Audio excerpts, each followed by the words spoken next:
சிதம்பரம் அருகே பரங்கிப்பேட்டை அகரத்தில் எழுந்தருள் இருக்கும் அமிர்தவள்ளி உடனுரை ஆதிமூலேஸ்வரர் திருக்கோயிலின் கீழகோபுர வாசலின் உட்புறம்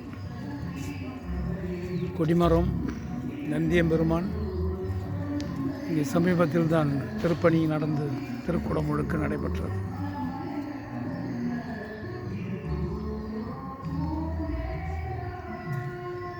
நடராஜர் சந்நிதி.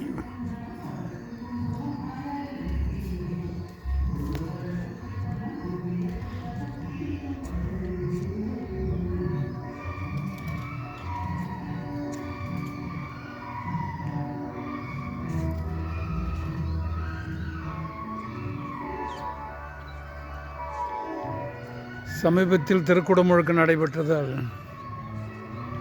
ஆலயம் தெய்வீக அம்சத்தோடு இருக்கிறது. கருவறை விமானம்